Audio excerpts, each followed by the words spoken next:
చింతపల్లి గ్రామంలో 57వ గ్రంథాలయ జాతీయ వారోత్సవాలు ఘనంగా ప్రారంభించారు.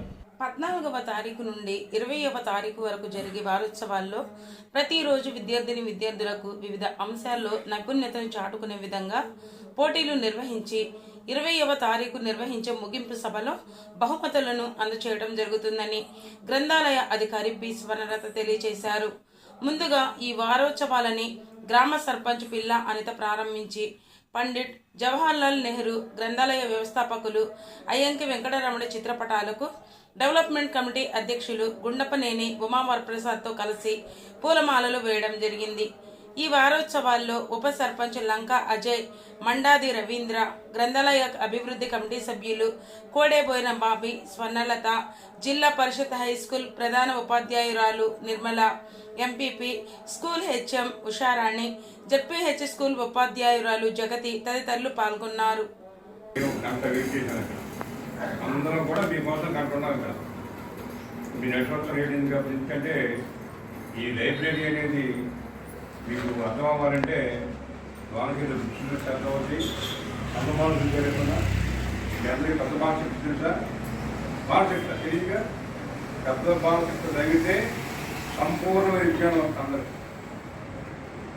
అమ్మ పాప పెద్ద బాలశక్తి చదువుకుంటే చిన్నప్పుడు అంతా బాలశక్తి చదువుకున్నాం అయిపోయింది. అందుకనే ఇందాక ఇష్టంగా చదవడానికి చెప్పారు. నేను మీకు వివరణ చెప్తాను. ఇంకా అలాగే రకరకాల విషయాలు తెలుసు కాబట్టి ఆ డెవలప్మెంట్ కూడా సుమారు 14,000 పుస్తకాలు కేరళ లైబ్రరీలో అందుబాటులో ఉన్నాయి. మీరంతా కూడా చక్కగా బుద్ధిగా చెప్పినట్టు పుస్తక పఠనం మాత్రం మరొకండి.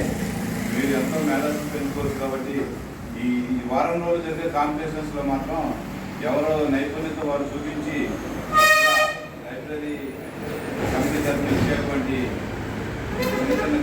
చిరు సత్కారాలు కూడా మీరు అందుకుని అందరూ సహకరిస్తారని కోరుకుంటూ ఈ అవకాశం ఇచ్చినటువంటి ప్రజలందరికీ, ఉపాధ్యాయులకు, విద్యార్థులందరికీ లైబ్రరీని కలిసి ధన్యవాదాలు తెలియజేస్తూ 20వ తారీఖు తప్పకుండా పెద్దలందరూ ఆలోచించాలని మరి విషయాలు తెలుసుకోవచ్చు.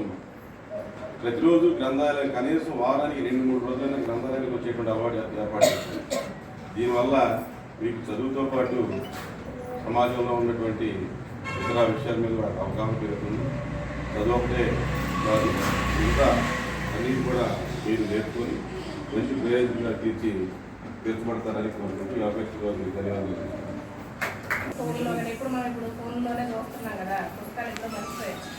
ఫోన్లోనే చూస్తున్నాం. ఏదైనా కథలు లేదా చూస్తాం అడిగి అది వేరే ఎక్కడో జరుగుతున్నట్టు. మనం పుస్తకంలో చదువుతున్నాం అనుకోండి, అదే కథని మనం ఫీల్ అవుతాం. ఆ కథను మనకి ఇష్టం వచ్చినట్టుగా ఊహించుకుంటాం. అందులో పాత్రలోకి మనం దూరిపోతాం అన్నమాట. అంటే కథను ఓన్ చేసుకుంటాం. మన మైండ్లో దాని మీద ఒక పిక్చర్ ఏర్పడుతుంది.